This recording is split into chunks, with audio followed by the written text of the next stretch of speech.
El contenido y las imágenes de este programa se difunden con fines noticiosos y de interés público. Además, los comentarios, opiniones y expresiones de sus invitados son responsabilidad exclusiva de ellos y no representan ni deben interpretarse como la opinión de este canal. EICNEX, nuestros periodistas y presentadores mantienen un nivel de compromiso con su audiencia, de entretener e informar de manera objetiva y con responsabilidad.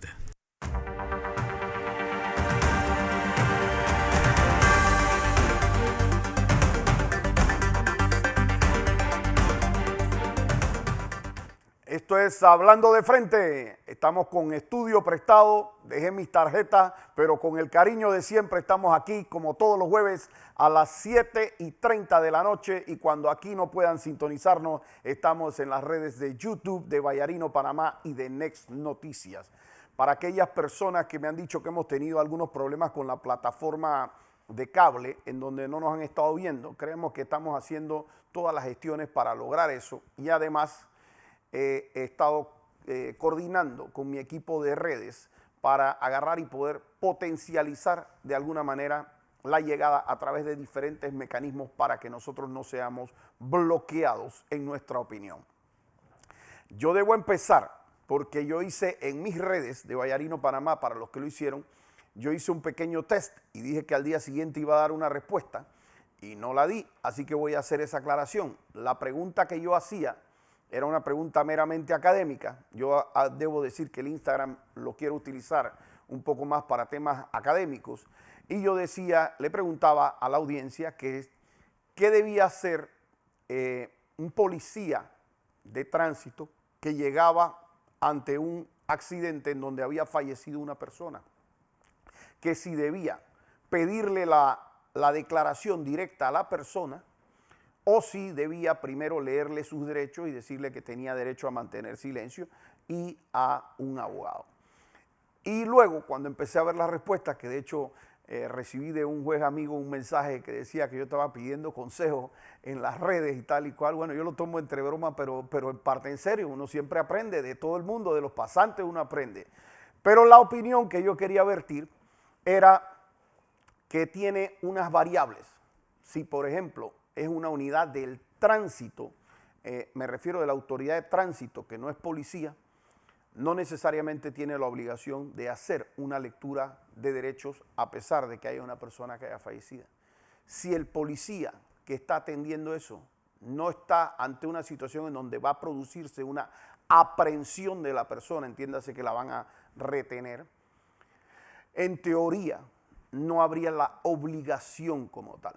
Pero la sanidad es que sí lo haga y la recomendación también es que si usted está ante un escenario en donde ha fallecido una persona y usted ha intervenido en ese accidente de tránsito y a usted le llegan a pedir de alguna manera su declaración, es importante que usted sepa, y además es mi recomendación, que usted tiene derecho a acogerse al artículo 25, a no dar ningún tipo de información ni datos, y a esperar la llegada de su abogado. ¿Y eso por qué pasa?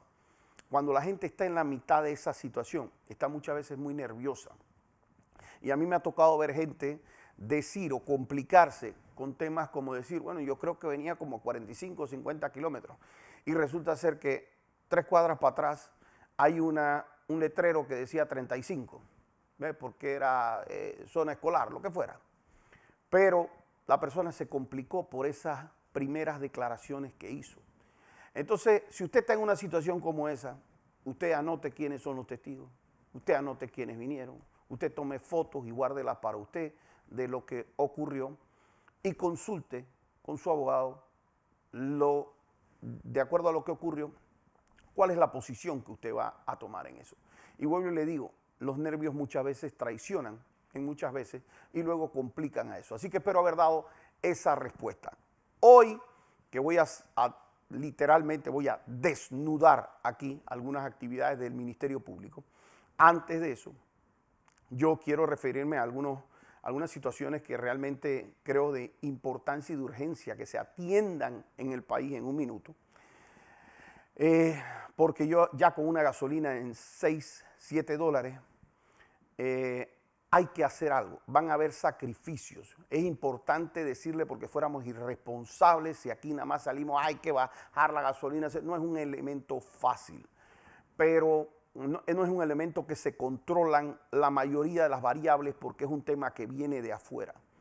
Pero yo por lo menos quisiera ver ya a estas alturas en donde se tiene esta magnitud de temas que el gobierno estuviese haciendo alguna gestión para por lo menos decirnos vamos a tratar de hacer esto y invitando a la empresa privada a tratar de ver qué hace. Yo en mi oficina gestioné, por ejemplo, hacer en base al precio de la gasolina, les estoy dando una especie de bono de ayuda a las personas dependiendo del precio en que esté la gasolina a los trabajadores de mi oficina, porque entiendo que realmente ha sido un tema difícil. ¿Y por qué hay que prestarle tanta atención? Porque si no se le presta esa atención ahora, el problema que ya tenemos se va a complicar mucho más. Se va a complicar mucho más con protestas, con situaciones. Y entonces si el empresario ya le es difícil manejar una situación en base a estas subidas de precio, que pudiéramos de alguna manera atenuar, aunque fuera parte en los impuestos, en la forma en que se atiende el problema, va a ser mucho más difícil si aquí viene con huelgas, con protestas, con cierres, con bajar el consumo producto de estas situaciones. Entonces, la invitación realmente es que yo sí pienso que ya deberíamos estar viendo como una maquinaria en el gobierno para ver qué se hace. Tengo que hacer un comentario en relación a lo que ha ocurrido con los 15 diputados de Cambio Democrático. Yo entiendo que mucha gente no está de acuerdo con los 15 diputados y de hecho muchas veces yo no estoy de acuerdo con muchas de las posiciones de varios de ellos. Pero la gente tiene que entender lo que significa esa decisión. Ahí se ha dicho, por parte del Partido Cambio Democrático, se ha dicho, se expulsa por haber traicionado una línea del partido. Primero, si son 18 diputados y 15 votan de una manera, una mayoría de esa bancada parlamentaria está tomando decisión en un sentido. Y es incorrecto llamar que esa mayoría tenga que responder a la decisión de una persona en la junta directiva. ¿Yo qué tengo que ver con Cambio Democrático? Nada. ¿Soy parte de Cambio Democrático? No. Pero me preocupa un precedente que no puede dejar pasar el Tribunal Electoral, porque nosotros sí tenemos esto con cualquier otro partido el día de mañana. Y si un presidente de un partido dice yo quiero que todos voten así, y el otro presidente del otro partido dice yo quiero que voten asado, y tenemos 71 diputados, entonces en verdad vamos a tener solamente 2 votos, como quiere que vote este y como quiere que vote este, porque los otros son meros títeres que tienen que obedecer lo que esas 2 personas quieren. Entonces se rompe una democracia interna que yo espero que eso sea corregido en el Tribunal Electoral, porque entendemos que la Junta Directiva del Partido Cambio Democrático pues no tiene la intención, o no tiene dentro de la representación, no tiene las intenciones de revertir esta decisión. Hablando de revertir decisiones, ahora sí vamos a entrar en materia. La juez Valoisa Martínez, que Dios nos libre, está corriendo para magistrada de la Corte Suprema de Justicia. Y digo Dios nos libre porque yo puedo no coincidir con miles de decisiones de jueces y eso a mí no me incomoda como tal. De hecho, ustedes me han visto aquí y en casos hasta propios en donde yo no he coincidido, por ejemplo, con el criterio de la jueza Anacita Rowe cuando me falló en contra inicialmente en la no admisión de la demanda a Kenia Porcel, y que yo apelé y de hecho ganamos la apelación, pero cuando ella me falló en contra yo salí diciendo ella es una excelente juez. Y ella es una excelente juez y lo sigo pensando, que no coincidimos en la forma en que ella hizo esa interpretación del derecho y que puede ser ella la equivocada como pude ser yo. En este caso mis argumentos vencieron en el Tribunal Superior. Y si hubiese sido de manera distinta o no, lo importante es que hay diferentes criterios de abogados y que esos pueden valorarse y uno los presenta en la forma que quieren. Pero cuando yo tengo una juez que nosotros anunciamos aquí que se iba a anular la audiencia que ella hizo del caso de New Business. En efecto se anuló, ya causó la nulidad de la audiencia, la causó la juez. Pese a que más de 20 abogados le dijimos, señora juez, usted no puede hacer una audiencia si usted no está oyendo a una de las personas que participó y si no estaba notificada. Era algo tan básico como eso, como fue mi molestia la semana pasada con el juez Frank Torres, no por la decisión, que no la coincido tampoco, pero esa sí la respeto. Esa decisión de él puede ser distinta a la mía y él puede ser el que está bien y yo equivocado, viceversa. Yo por supuesto pienso que nosotros tenemos la razón en las alegaciones de fondo, pero yo no puedo permitir que ese juez diga, no es que una persona, a pesar de que esté ahí en el monitor, si esa persona está procesada, si oye o no oye, no, eso es secundario. No, esa persona tiene derecho a participar en esa audiencia. Y cuando yo oigo un juez que violenta los derechos de una persona de esa manera, yo el lunes le estoy presentando la queja y la querella, ya terminé de redactarla hoy, tuve una semana llena de compromisos, pero el lunes le estoy presentando eso con muchos colegas más, queja y una denuncia por esa actuación. Y si me lo tengo que llevar hasta la Comisión Interamericana de Derechos Humanos, hasta allá me lo voy a llevar. Y voy a denunciar ese hecho porque yo creo que ese señor tiene que salir a pedir disculpas públicas al país y decir, esto estuvo mal de mi parte. Una persona procesada tiene derecho a oír lo que pasa en su audiencia y tiene derecho, de hecho, a participar lo que pasa en su audiencia. Hay que un juez me diga lo contrario, no merece ser juez. Bueno, Valoisa Martínez tomó esa decisión y nosotros se la impugnamos. En este caso no fui yo, fue el abogado Martín Rodríguez. Quiero tener el nombre equivocado, pero creo que es Martín Rodríguez Ochi. Porque simplemente la jueza a su representado le dijo si está bien o si no está bien, pero si no, la saco del proceso y seguimos igual. A pesar de que los habían notificado mal, a pesar de que no los habían llevado a la audiencia. Y mire, ahí hubo temas de violación de fuero, violación, lo que sea. 25 abogados, porque uno puede entender que un tribunal, cuando tiene muchísimas cosas de por medio, hombre, a una juez le pasaron algo y ella no leyó bien, se le pasó, son muchos casos, tal y cual. Yo creo que esa juez tiene como 5 casos nada más ahora mismo. Pero cuando usted tiene 25 colegas suyos delante suyo que le están diciendo, juez, usted está viendo eso, y eso es como que usted está hablando con la pared, ya uno entiende cuál es la forma de operar de esa señora, que de hecho la nombraron ahí después de que estaban todos los casos, es decir, ella no es un juez natural, ella la nombra en el 2017 en ese cargo, o 2016, sobre hechos que habían sido anteriores, cosa que es violatorio en mi criterio de la Convención Interamericana de Derechos Humanos. Y fue durante el gobierno de Varela y ella fue designada ahí. Y los casos de alto perfil, ellos se los mandaban a ella. Y esa señora negaba casi todo lo que se le preguntaron.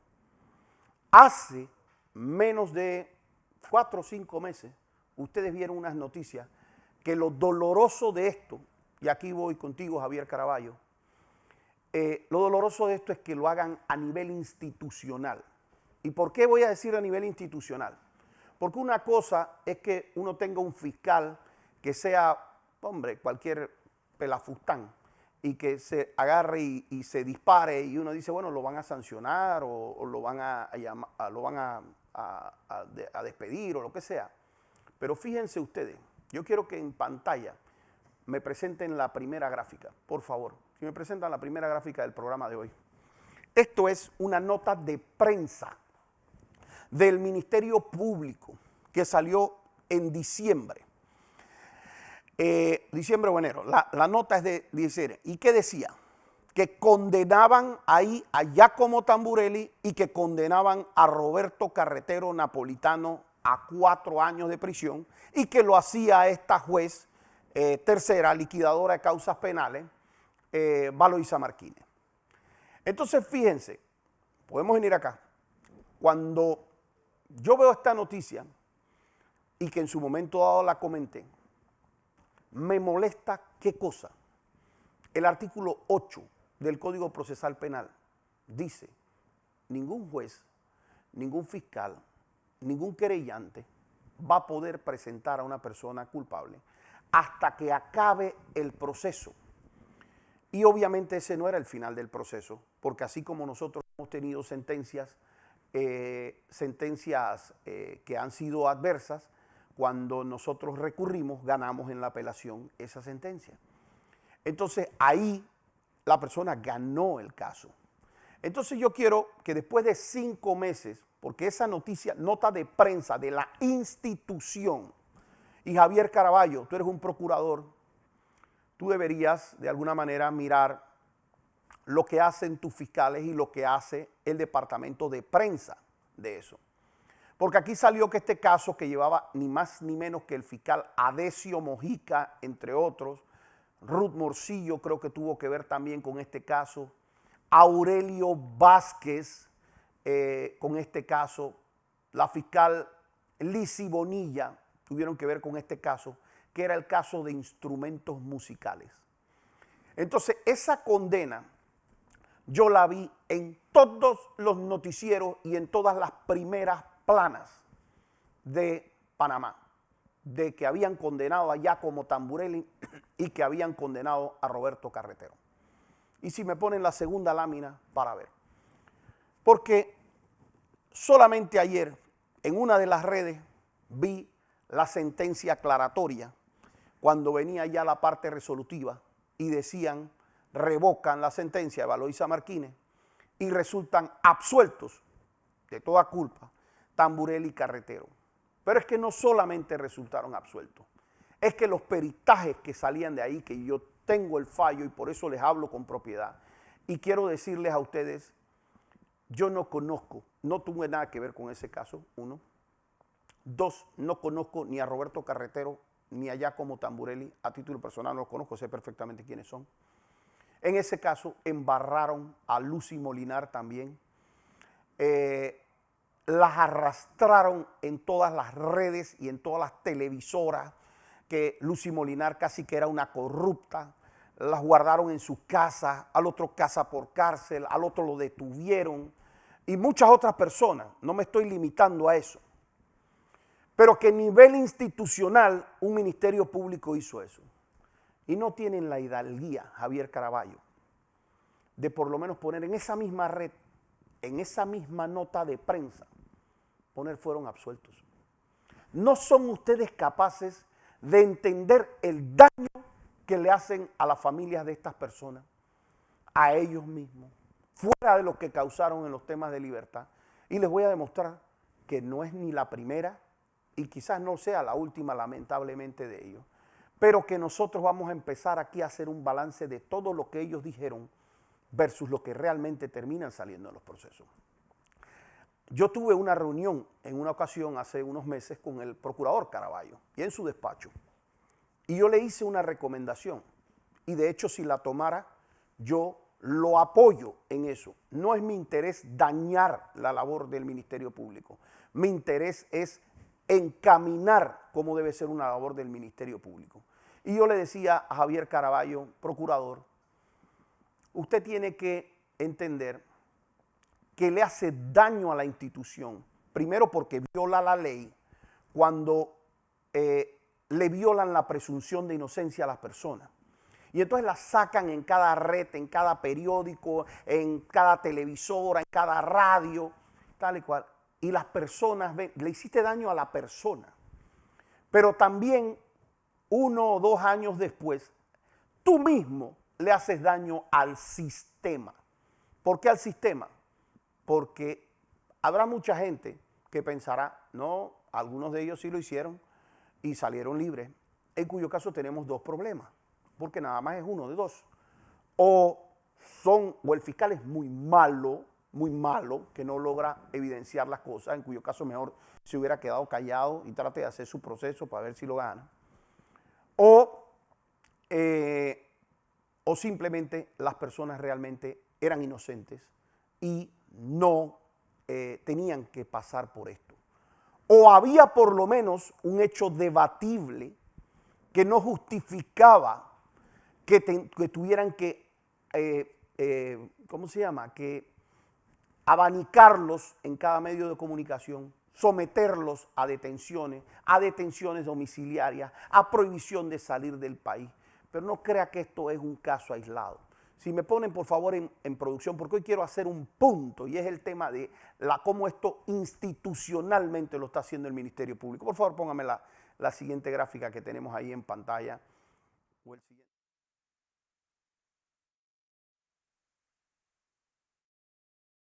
Del contrato, o sea que se estaba aprobando un préstamo sin contar con la autorización para la ejecución de la obra. Dicho préstamo fue dividido en dos partes. El primer préstamo fue por el monto de 20 millones de dólares, pagaderos a un plazo de 12 meses. Y el segundo préstamo por el monto de 10 millones de dólares, pagaderos a un plazo de 4 meses. Para garantizar el préstamo de 30 millones otorgado por la Caja de Ahorros, se utilizó una finca ubicada en Chepo, la que a través de la investigación se pudo comprobar que había sido evaluada por un valor de 24 millones, cuando su valor real era de 14 millones, y que esta finca le pertenecía a una de las personas que, dicho sea de paso, recibió un depósito injustificable por 7 millones de dólares en su cuenta y quien había fungido también como fiador solidario de mayor capital, es decir, era la persona que iba a afianzar el buen cumplimiento de la obligación con el banco. En este caso yo sí tuve que ver, y en este caso ni siquiera pudieron llevarlos a juicio, porque desde la etapa inicial, la juez de instancia, Vilma Urrieta, dijo no existe delito. Y el Ministerio Público, Adesio Mojica y Tania Sterling, mantuvieron esa posición y mantuvieron gente detenida por meses, algunas personas incluso más tiempo, como fue el caso de Wes Valdés, que estuvo detenido 5 años en realidad.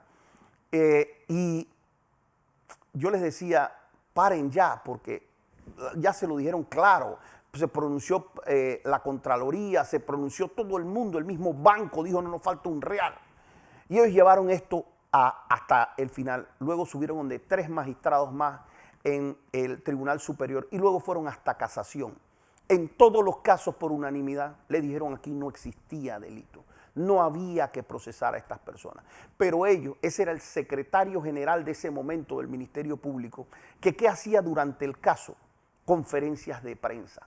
Y esto es lo que yo le decía al procurador. Procurador, usted debe concentrarse, le haría un favor a la institución si usted en vez de estar poniendo a las personas que están todavía en el proceso y que debe respetársele la presunción de inocencia, procurador, publique todos los días las personas que ya salen condenadas en última instancia, de manera que la sentencia esté en firme. Entonces ahí sí usted está mostrando un resultado, la gente no queda confundida. Oye, si el Ministerio Público decía que estaban en el delito y resulta ser que todo el mundo sale libre, 22 personas libres.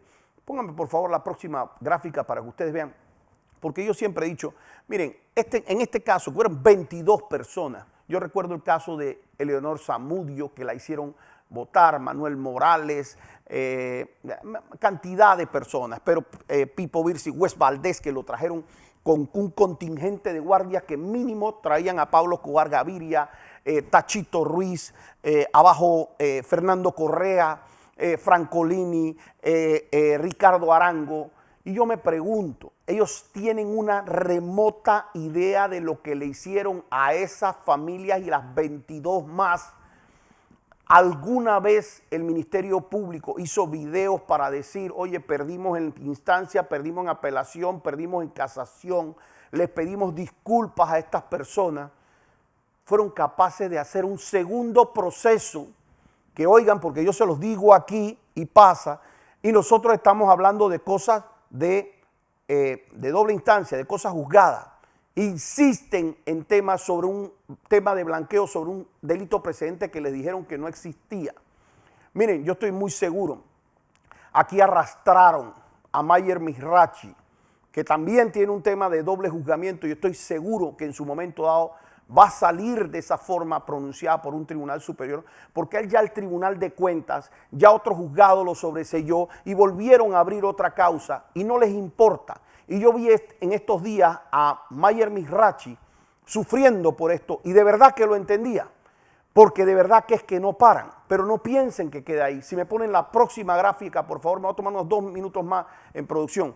Este muchacho, que no es alguien de alto perfil, él era una persona que nadie conocía, Miguel Almanza, y un buen día, sujeto en 2 informes de personas anónimas y supuestos informes de inteligencia, aparece siendo el supuesto asesino de 7 personas en el búnker de Colón. Así lo presentan en el Ministerio Público, así lo presentan en los medios de comunicación. Y el muchacho no tenía nada que ver, es completamente inocente.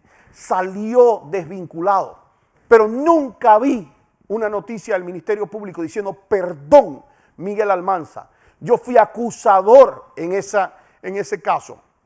Las otras 2 personas, y más por la gestión de colegas que participaron en ese caso, terminaron condenadas las otras 2 personas. Y nosotros desde el comienzo pudimos saber que ese muchacho estaba mal vinculado. Y gracias a Dios ese muchacho logró salir. Pero nunca le salieron a aclarar eso en los medios, sobre todo institucionalmente el Ministerio Público. Pónganme por favor la siguiente gráfica para que ustedes vean cómo el Ministerio Público marca esto. Ahí ustedes ven a mi procuradora favorita, a Kenia Porcel, al lado de nuevo de este secretario general, en el caso de la operación del Gallero. Fueron otras 20 y tantas personas. Todos esos carros que ustedes veían ahí, vehículos vinculados. Miren, esto fue lamentable. En ninguna parte de esa investigación se incautaron esos carros. A ese nivel llegaron a mentir. Esas eran fotos de otras investigaciones previas que habían hecho ellos de otros casos y las pusieron en las fotos para los medios de comunicación. Ahí estaba Pani Pérez, falleció, salieron todos inocentes del caso, en todas las instancias, en primera instancia hasta casación. ¿Ustedes creen, vieron a alguien que pidieran disculpas? Creo que tenemos una última lámina, si me la hacen pasar. Ah, sí, claro, por supuesto, el caso Pinchazo. Ahí están. Nuevamente el fiscal Aurelio Vázquez, nuevamente abajo los otros fiscales. Ellos, vamos a poner que ustedes sigan pensando, hombre, a lo mejor Ricardo Martinelli era culpable porque ese era su criterio, ustedes pensaban así, cosa que yo estoy seguro que ustedes no lo piensan porque ustedes saben que me escondieron un CD, saben que se le pagó a un testigo cerca de $1 millón, saben todo cómo esto se hizo desde una computadora de Picuiro, pero vamos a poner que ustedes pensaran de esa manera. Ustedes tienen que ser hombres de leyes y ustedes tienen que saber que ustedes perdieron en un tribunal con 3 jueces y luego en otro tribunal con 3 jueces y que perdieron en casación con 3 jueces más y que perdieron la anulación. Entonces, si ustedes van a respetar el derecho, ¿cuántas veces, cuántos noticieros no le dedicaron a Ricardo? Y ya les digo, ¿cuántas informaciones no salían esos señores haciendo conferencias de prensa afuera? Entonces, han pedido disculpas, han dicho por lo menos, nosotros reconocemos que esto salió adverso a nosotros. No. Cuando uno después demanda, porque en estos días, bueno, mejor me aguanto todavía. Cuando uno demanda, y cuando se presentan los secuestros de bienes y cuando ustedes realmente pasan esas cosas, quieren decir que es una persecución. No, es que se le afectó el honor a muchas personas. Miren, yo no estoy de acuerdo y hoy me enteré que habían tumbado la cuenta de Foco por un supuesto ataque. Pero salen la semana pasada diciendo que es que si yo tenía una conversación con los gringos sobre Ricardo, no tengo la menor idea ni siquiera dónde sacan semejantes barbaridades. Pero alguien en su momento dado tiene que decirle, se tiene que respetar el honor de las personas. Y yo soy un convencido que eso se tiene que hacer incluso con jueces y fiscales. Hay muchos de estos videos que están en las redes, estas personas que salieron absueltas, yo les digo, de verdad, o sea, demándenlos, quéjenlos, procesenlos a esos fiscales, porque esa es la única manera en que esto va a pasar. Pero Javier Caraballo, este es un último mensaje para ti. Tú eres el director de esa institución y sabes que yo no coincido contigo en varias cosas, pero yo te respeto. Tú eres un procurador, estás tratando de hacer tu trabajo en esas cosas. Hay cosas en las que yo te dije no vamos a poder coincidir, en otras sí. Yo espero que nosotros podamos coincidir en algo como la presunción de inocencia, en que la institución no puede estar poniendo en sus redes operación 1, operación 2, operación 7, operación 9 y después perder la operación 1, la operación 2, la operación 7 y la operación 9. y no salir a aclarar eso y dañarle la imagen a las personas basado en supuestos informes anónimos. Coincidamos por lo menos en eso, que una institución, tú como procurador, vas a hacer que ese departamento de redes respete la presunción de inocencia. Yo con eso me toca concluir el programa. Como les dije, habíamos tenido algunas faltas, de hecho vamos a tratar de que cuando aquí haya un partido, hablé con gerencia para poder pregrabar o de alguna manera participar, pero lo que trato de hacer es una conciencia real de que nosotros no podemos tener un ministerio público que está supuesto a defender los derechos de las personas y que sea el primer violador a so pretexto de que ellos están correteando un delito. Los veo así hasta el próximo jueves aquí Hablando de Frente.